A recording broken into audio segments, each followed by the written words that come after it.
오늘은 말씀을 거절한 결과라는 제목으로 말씀을 나누겠는데요. 이렇게 제목 잡은 것은요, 39절에 이제 스데반 집사님이 지금 설교하는 내용이 계속 나오는데, 39절에 보면요, 우리 조상들이 모세에게 복종하지 아니하고자 하여 거절하여 도리어 애굽으로 향했다고 나오기 때문입니다. 이렇게 말씀을 거절한 결과는요, 애굽으로 향하는 것이라고 말씀해 주고 있어요. 이 애굽이 뭡니까? 애굽으로 향한다라는 것은요, 세상으로 향하는 것이며 본성으로 돌아가는 것입니다. 그러니까 우리가 오늘 말씀을 거절하면요, 가만히 있는 게 아니라는 거예요. 이게 애굽으로 돌아가는 것이라고 볼 수 있는데, 우리도 참 이렇게 오늘 말씀이 없으면요, 이처럼 치우칠 수밖에 없다라는 것을 기억함으로써 이 말씀을 거절하지 않는 자들이 되었으면 좋겠는데요. 첫 번째로요, 말씀을 이제 거절하지 않으려면 자신의 죄로 인한 두려움을 경험해야 합니다. 30절인데요. 40년이 참에 천사가 시내산 광야 가시나무 떨기 불꽃 가운데서 그에게 보이거늘. 여기서 말하는 40년은요, 이제 모세 40세부터 80세까지를 말씀해 주고 있습니다. 근데 여기 40년이 참회라고 나와 있잖아요. 여러분, 이처럼 하나님의 때가 다 있어요. 우리 각자를 향한 하나님의 때가 있는데, 그 때가 차야 이제 하나님이 일하신다라는 것을 좀 볼 수 있겠죠. 그래서 모세의 인생을 보면 처음 인생의 그 40살까지는 애굽 궁전에서 육적으로 훈련받는 시간이었다라고 한다면, 40세부터 80세 이 미디안 광야에서의 그 40년은 아무도 알아주지 않고 아무것도 없었던 그 40년은 바로 영적인 훈련을 받는 시간이었었다라는 거죠. 그러니까 이 육적인 훈련, 영적인 훈련이 갖추어졌을 때, 그때 이제 하나님께서요, 모세에게 시내산 광야 가시나무 떨기 불꽃 가운데 이렇게 나타나세요. 이 모습으로 나타나셨다라는데, 여러분, 왜 이런 모습으로 하나님이 나타나셨을까요? 먼저 이 떨기 나무가 불에 타고 있는데 사라지지 않는 모습은 이것은 이스라엘 백성을 상징한다라고도 해석할 수 있어요. 이스라엘은 애굽에서 불같은 시련, 즉 고통을 당하고 있지만 하나님이 함께 하시기 때문에 완전히 사라지지 않는다라고 볼 수 있죠. 그러니까 이스라엘 백성을 상징하는 것도 될 수 있겠지만 사실은 모세 자신을 상징하는 것이라고도 볼 수가 있어요. 이 가시나무 떨기가 초라하고 볼품없는 식물이었다고 하더라고요. 이거는 시내산 광야에 흔히 있는 것이었었다라는 거겠죠. 그러니까 저 말이 초라하고 볼품없어 보이는, 어찌 보면 모세 자기 자신을 좀 보여주는 게 아닌가라는 생각을 할 수 있겠죠. 뿐만 아니라 이는 겸손히 고난받는 자들과 함께하고 계신 하나님의 성품을 드러낸다라는 것이죠. 그러니까 이 하나님이 이 볼품없어 보이는 모세, 그리고 이스라엘 백성들과 이렇게 불로써 함께하고 계신다라고 볼 수 있어요. 그래서 이제 32절에 보면요, 나는 내 조상의 하나님, 즉 아브라함과 이삭과 야곱의 하나님이라 하신데 모세가 무서워 감히 바라보지 못하더라. 그래서 하나님이요, 조상의 하나님, 아브라함, 이삭, 야곱의 하나님이라는 건 크게 두 가지 의미가 있죠. 하나는 나는 살아있는 하나님이다 라는 의미가 있고요. 두 번째 의미는 뭐냐면요, 이 조상들과 하나님이 언약을 맺으시고 그 언약을 지키셨잖아요.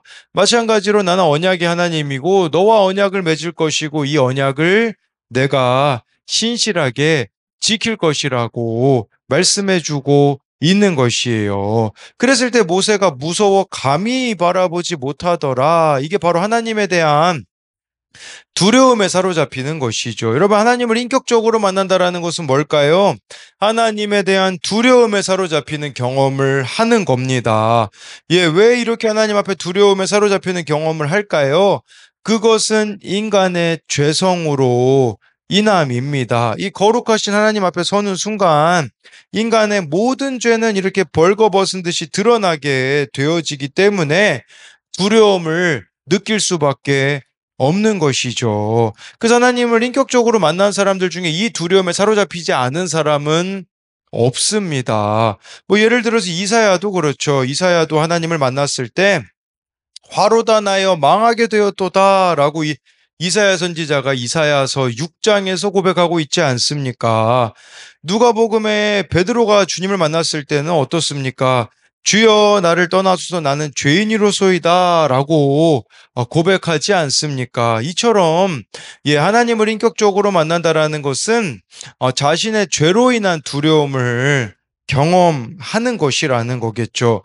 그러면 우리가 좀 반대로 생각해 볼 수 있어요. 바꾸어 말해 하나님의 사랑을 알고 믿는다면서도 자신의 죄로 인해 하나님을 단 한 번도 두려워해 본 적이 없는 사람이라면 그가 말하는 하나님의 사랑은 절대 순종의 대상이 아니라 자신이 원하거나 필요할 때만 찾는 이용 대상에 지나지 않다라는 것을 알아야 합니다.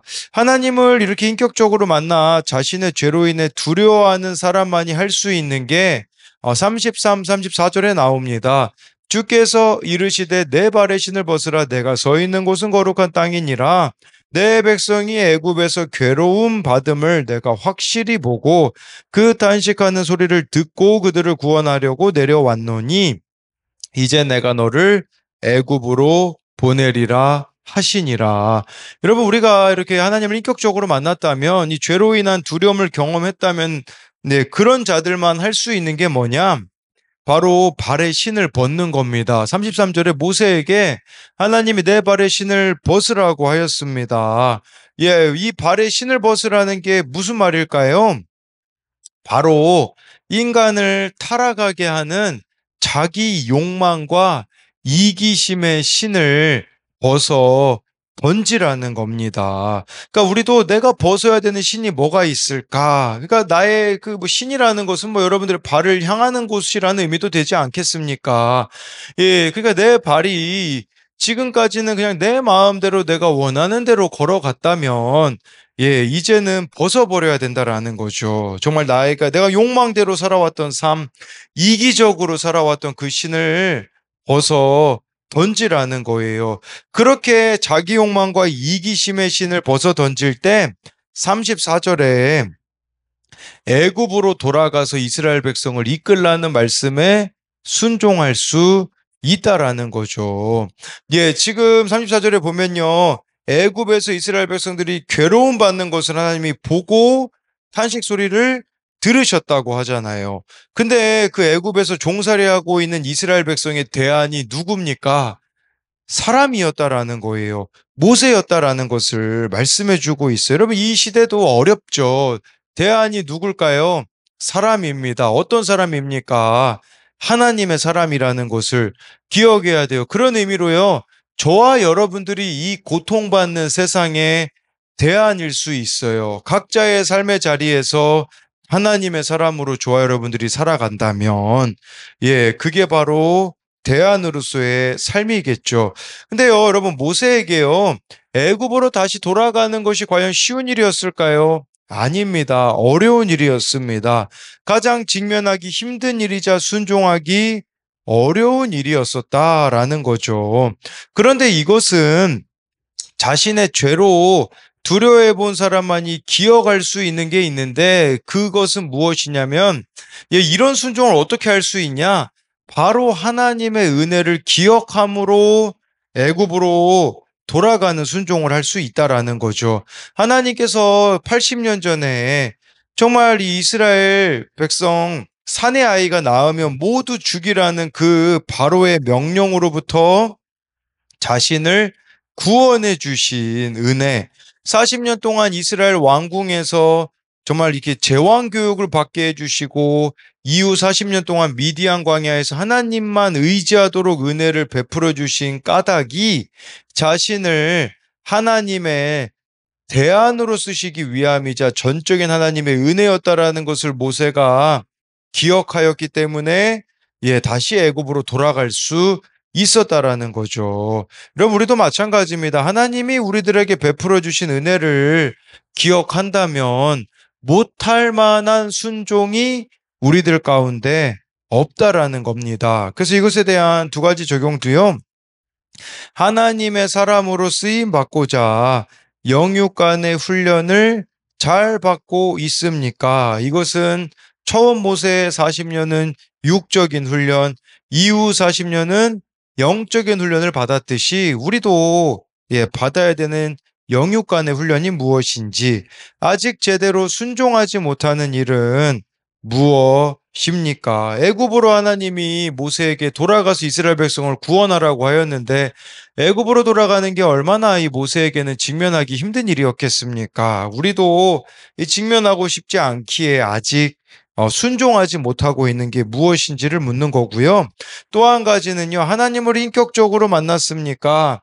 그렇기에 내 죄로 인한 두려움에 사로잡히는 경험을 하였습니까? 그러니까 우리가요, 진짜 내가 죄인이라는 것을 경험해 보았는가를 묻는 것이고요. 내가 벗어 던져야 하는 자기 욕망과 이기심의 신은 무엇입니까? 하나님이 모세에게 내 신을 벗으라고 하는 것처럼 내가 벗어야 하는 신이 무엇이 있는가를 묻는 겁니다. 두 번째로요, 말씀을 거절하지 않으려면 나의 애굽에서 떠나야 합니다. 38절인데요. 시내산에서 말하던 그 천사와 우리 조상들과 함께 광야 교회에 있었고 또 살아있는 말씀을 받아 우리에게 주던 자가 이 사람이라.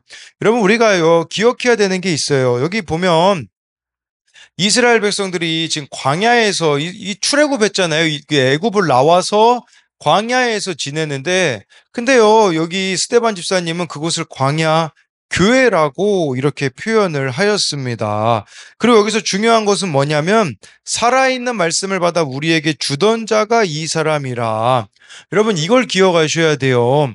이스라엘 백성을 출애굽이 먼저예요. 그러니까 하나님이 이 애굽으로부터 나오게 해주신 은혜를 베풀어 주신 게 먼저였거든요.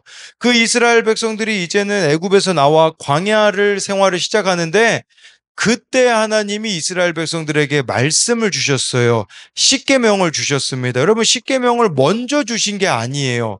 이 순서를 기억해야 돼요. 뭐냐면 이것은요, 여러분들이 막 말씀대로 막 내가 잘 살아서 구원이 이루어졌다가 아니라 은혜가 먼저였다라는 거예요. 하나님이 먼저 은혜를 베풀어 주셨죠. 그 은혜를 우리가 경험했다면 이제 해야 되는 게 뭐냐? 말씀을 받아 누려야 되는 것이겠죠. 이 살아있는 말씀을 받아야 된다라는 것이겠죠. 그렇다면 여러분, 우리가 하나님을 믿는다는 게 뭡니까? 하나님의 말씀이 내 안에 살아 있는 것이에요. 그래야지만 우리가 벗어날 수 있는 애굽이 있다라는 것이죠. 이스라엘 백성들이 모세의 인도함을 받아 출애굽하여 광야 생활을 시작했잖아요. 그러면 이미 광야에 들어갔으면 물리적으로는 애굽을 벗어났거든요. 그런데요, 완전히 이들이 애굽을 떠나지 못했다라는 거죠. 그게 39절부터 41절에 보면 나옵니다. 우리 조상들이 모세에게 복종하지 아니하고자 하여 거절하며 그 마음이 도리어 애굽으로 향하여 아론더러 이르러 우리를 인도할 신들을 우리를 위하여 만들라. 애굽 땅에서 우리를 인도하던 이 모세는 어떻게 되었는지 알지 못하노라 하고, 그때에 그들이 송아지를 만들어 그 우상 앞에 제사하며 자기 손으로 만든 것을 기뻐하더니 물리적으로는 애굽을 떠났습니다. 근데 마음은 애굽을 떠나지 않은 이스라엘 백성들의 모습이 나타나 있어요. 그래서 39절에 보니까 도리어 애굽으로 향하였다.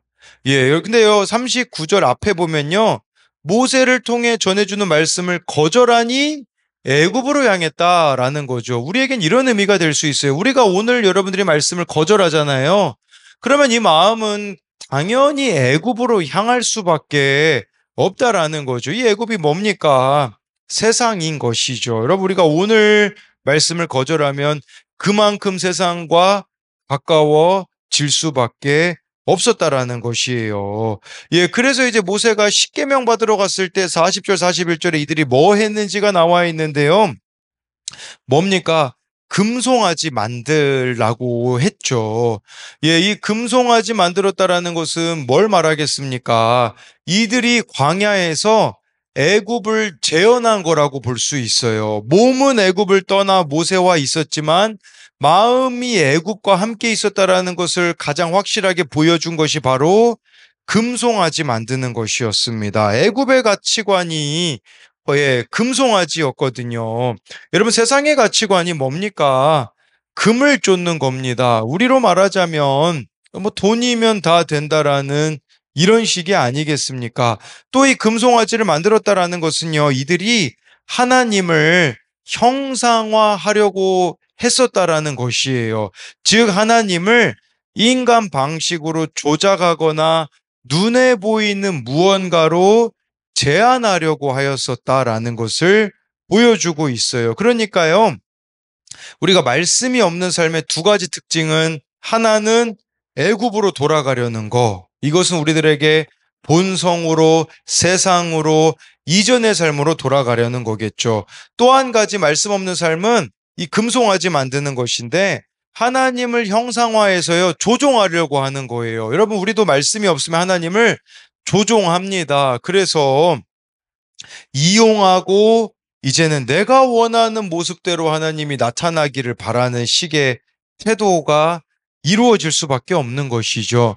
마지막으로 이 42절 43절을 보면요, 하나님이 외면하사 그들을 그 하늘의 군대 섬기는 일에 버려두셨으니 이는 선지자의 책에 기록된 바 이스라엘의 집이여 너희가 광야에서 40년간 희생과 제물을 내게 드린 일이 있었느냐. 몰록의 장막과 신 레판의 별을 받들었으며 이것은 너희가 절하고자 하여 만든 형상이로다. 내가 너희를 바벨론 밖으로 옮기리라 함과 같으니라.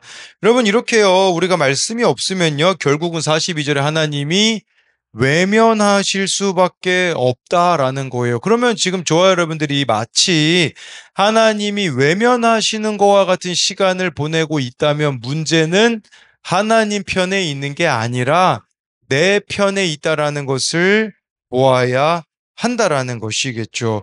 예, 이들이요, 끊임없이 우상 숭배를 했다라고 말씀해 주고 있어요. 심지어 42절 마지막에 보면요, 광야에서 40년간 희생과 제물을 드린 일이 있었느냐? 제물 안 드리지 않았거든요. 근데 왜 이렇게까지 극단적으로 하나님이 말씀하셨을까요? 왜 그러냐? 마음은 한 번도 바뀐 적이 없었기 때문인 것이죠. 여러분, 우리도요, 마음을 이렇게 갈아엎지 않잖아요. 그러면요, 우리가 드리는 예배가 하나님 편에서는 아무 의미가 없다라는 것을 보여주고 있는 것이겠죠. 그래서 이들이요, 끊임없이 우상 숭배를 합니다. 가나안에 들어가서는요, 43절에 이 암몬의 신이었던 우상 몰록을 섬겼고요. 또 여기 나와 있는 레판의 별, 이건 뭐냐면 바로 아수르 사람들이 섬기던 토성을 그들은 숭배했다라는 거예요. 그러니까 이들의 이 우상 숭배는 끊임없이 이루어졌다라는 것을 이렇게 보여주고 있는 말씀이라고 볼 수 있겠죠. 그러니 이들이 어떻게 됩니까? 바벨론 밖으로 옮기리라, 바벨론의 포로가 되었다라는 것이겠죠. 여러분, 우리가요, 우상 숭배의 결론은 노예가 되는 겁니다. 그것에 종이 되는 것이라는 것이죠. 그러니까 왜 바벨론의 노예가 되어버렸습니까? 우상 숭배의 결론이라는 것을 보여주고 있는 것이에요. 예, 그래서 이것에 대한 두 가지 적용도요, 오늘 나는 하나님의 살아있는 말씀을 받아 누리고 있습니까? 다시 애굽으로 돌아가려는 나의 모습은 무엇입니까? 여러분, 오늘 말씀을 받아 누려야지만 우리가 애굽으로 다시 돌아가지 않는다라는 것으로 만든 질문이고요. 또 한 가지는요, 내가 여전히 벗어나지 못하는 우상 숭배는 무엇입니까?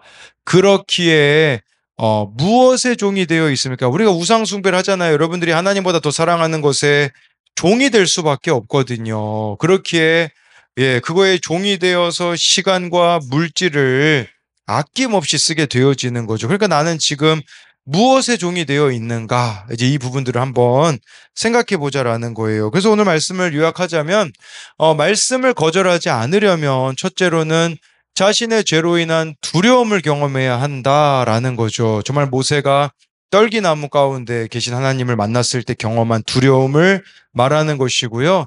또 말씀을 거절하지 않으려면 나의 애굽에서 떠나야 한다라는 거. 이것은 저와 여러분들이 살아있는 말씀을 받아 누리지 않으면 우리는 언제든지 애굽으로 갈 수 있는 존재라는 것으로 설명을 드렸습니다. 기도하겠습니다. 살아계신 하나님, 정말 모세가 40년이 지났을 때 육적 영적 훈련을 받았을 때 시내산 광야 가시나무 떨기 불꽃 가운데 하나님이 나타나십니다. 정말 이 가시나무의 모습이 어찌 보면 모세의 그 초라한 모습이 아니었겠습니까?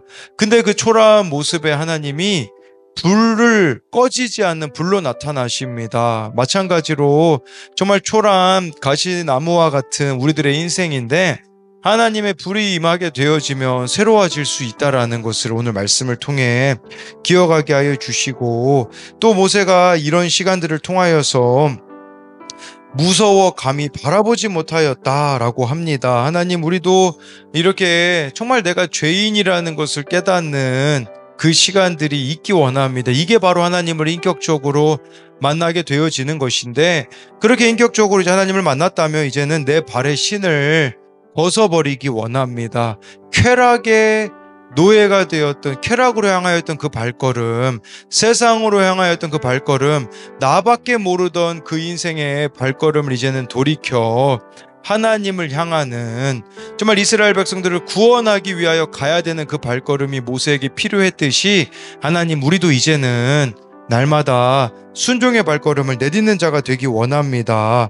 뿐만 아니라 모세는 살아있는 하나님의 말씀을 받아 주던 자라고 합니다. 우리도 이 살아있는 하나님의 말씀을 날마다 이 큐티 말씀을 통해 받음으로써 이제는 그것을 또 다른 이들과 나누어 주는 자가 되게 하여 주시고, 뿐만 아니라 이 말씀을 날마다 우리가 받아 누림으로써 이제는 더 이상 애굽으로 가지 않기 원합니다. 세상으로 가지 않기 원합니다. 본성대로 살지 않기 원합니다. 이제는 정말 하나님이 원하시는 곳에 우리들의 삶이 향할 수 있도록 우리 주님께서 인도하여 주실 것을 믿으며 살아계신 예수님 이름으로 기도드립니다. 아멘.